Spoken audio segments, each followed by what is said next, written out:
Hi and welcome to JETS Jets Show. I am Sean Guthrow. I'm going to be your host. This is our first episode. So excited to be here with you guys. This is something that I've toyed with doing for a long time. And I just see how many people are on YouTube talking about football, talking about the Jets, all different things. Talking about the off season, game film analysis from the All-22 film, stuff like that. I love football, and I am a huge Jets fanatic. Grew up in New Jersey, so I'm coming at you live from New Jersey. Always a Jets fan. I think I got into football when I was like 7, so going on about 32 years now. And my father had season tickets since I was a kid, took me to games all the time. So yeah, that's what I'm planning to do with the channel, with the show. Talk about Jets football, everything Jets, analysis. Free agency right now is what we're into. Obviously today's the first day of the legal tampering period, so that's what I'm going to kind of cover on this first episode today. I also got my co-host Grayson the Bear with me. So he's excited to be here too, right? He said yeah. So yeah, so super happy to be here. And want to talk today about free agency, the first day, some of the stuff that we've seen happen out there today. Laken Tomlinson, Tevin, Coleman, Uzomah, I think I said that right, Asuma. Resigning Braxton, Berrios. What I think about, Joe Douglas's strategy, where he's going, what we can expect in the next few days of free agency.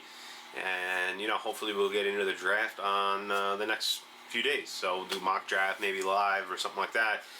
And I think that'll be a lot of fun. So that being said, it's free agency time.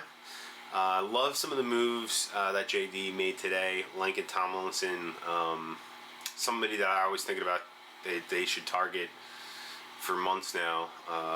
He fits in the scheme perfectly. He knows the scheme coming from San Francisco, which is awesome. And he's a Pro Bowl caliber player, made the Pro Bowl before. That was the weak spot of our offensive line. I love the fact that we were going young on the offensive line the past 2 years with AVT and Braxton. But one thing we need to think about, building this roster out over the next few years and long term is, look at Dallas. They had all these first round draft picks, and high draft picks on their offensive line, but after a few years, all these guys need to get paid. So you start losing them all. So I think it's really important at, every position really to have like a nice balance of veteran free agents mixed with youth. And you can cycle through the free agents as time goes by. When contracts expire, they start to get older, things like that. This way you have a nice balance.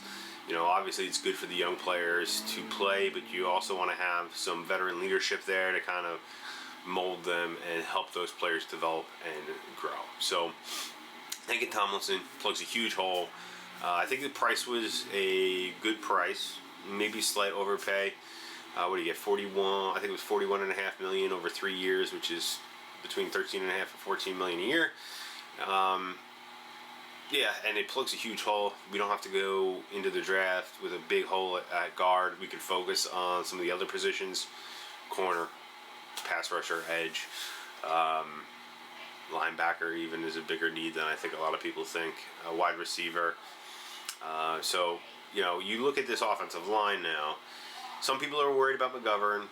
Some people aren't. He is probably a fringe top 10 center, I would say. If you look at the bigger film on him over the past few years, not just isolating it to last year. I think last year he started as one of the worst centers in football, and then finished the second half of the season. He was one of the better centers in football. So one thing that I think goes into that is you put bookend tackles around him. You put solid Pro Bowl level guards around him. That's going to elevate his level.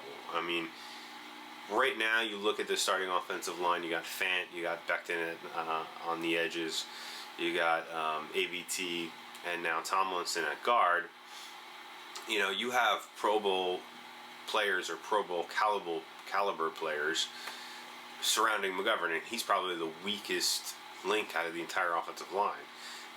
That's going to help elevate his performance, though. There's not as much on him anymore. Whereas you look at this, offensive line 2 years ago, and part of the reason it was a disaster is you only had, 2/5 of the offensive line really built out at that point in time. So that's a huge move, and I love it. And it reminds me a little bit of the Carl Lawson move from last year.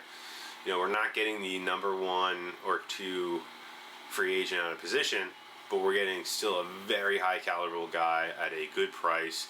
And I think that's the best way to build and fill out your roster, plug some of your holes, and then use the draft picks to kind of build longer term. So we also signed OJ Asuma, $24 million for 3 years, average APY of $8 million a year. Don't forget, cap's going up big time next year, another $30 million in 2023, so we can stair-step these contracts up a little bit so that we can maybe sign an extra player or two this year. That being said, Laken Tomlinson might, I don't know his full contract details, but there's a chance he may only be making $8.5–9 million this first year before it bumps up next year, which allows us then to build out the roster more and fill some more of these holes. I like OJ Asuma a lot. I think he's really well-rounded tight end, blocking, can catch reliable hands, can get out in the flat, which is really big in the West Coast offense when you run some of those either the RPOs. He needs to be able to go up up the seam and make those catches, and I think he has the ability to do that, and he's shown the ability to do that. And then obviously when you're running some play action and stuff like that, they motion across the formation a lot to take out those tackles, and you have the bootlegs opposite play action. You need him to be able to go in the flat, be reliable hands, catch that ball, get upfield, and make some yards after the catch, get that first down, move those chains. So I think he's perfect for what we're looking to do. We're going to double dip there. I know we're going to draft a tight end. It's one of the weakest positions on the entire roster for the past, I would say, since Dustin Keller, maybe 10 years now. So definitely need to double dip there, find another tight end that will complement him. Anybody say maybe Trey McBride or Ruckert? Two great options, I think, in the second. I think you can get Ruckert probably in the third round. So we'll talk more about that when I get to my mock draft show. But love the signing of Berrios. Got him for $6 million.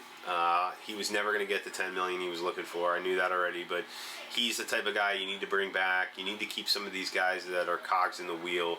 Some of these guys that just great in the locker room, great character guy. He's a all-pro returner. Phenomenal. Maybe the best fourth wide receiver in the league. Obviously, we still need that number 1. We'll see where we go. I'm thinking draft for that at this point.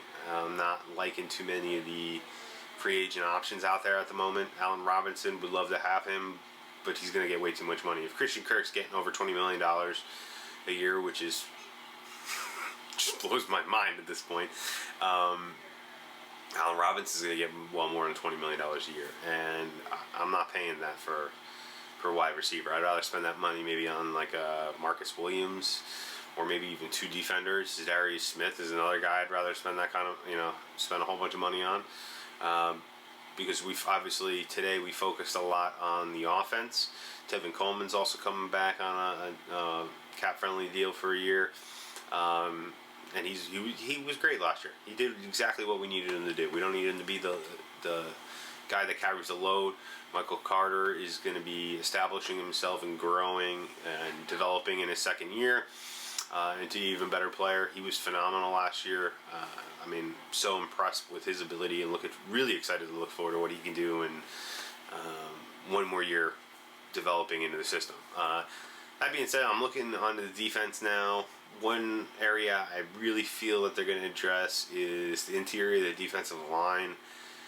I think they're going to cut Rankins. Fatukasa's gone to the Jaguars. They're going to need to bring in another veteran there to work with Q Williams and John Franklin Myers. Now we're going to probably move him back into the inside. Well, we still need another really solid guy there. The draft isn't really too stacked at the interior defensive line position. You know, and we need to use a lot of those premium assets on some of the other premium positions: corner, pass rusher, wide receiver. So I really believe JD's going to find a really good guy, somewhere, some kind of contract, kind of like what Sheldon Rankins got last year. Just, you know, thinking a different player, and you know, I think he's learned his, you know, lesson of what to look for in these guys, what fits into the solid system the best. I believe BJ Hill's already gone, but DJ Jones, I think would be an ideal fit. Knows the system, played really well in the system, and he would be phenomenal rotating on the interior of the defensive line with Quinn Williams and John Franklin Myers. And we can maybe get a pass rusher at 4 or 10 in the draft, and we really built out that defensive line. The trenches is where it all starts. I don't expect them to go big into free agency on a corner or a linebacker. I think they'll get another linebacker in the draft, but that is a sneaky need too. We need another guy to play alongside C.J. Mosley that could really, you know, as a downhill guy. I know Saleh had said last year the linebackers aren't coming downhill enough and closing, and that's why the run defense was a little suspect last year. So hopefully we'll fix that. You know, I'm looking for maybe a guy like a Justin Reed at safety to go with Joyner, and then draft a third guy. You know, maybe a Joe Hayden as a veteran corner.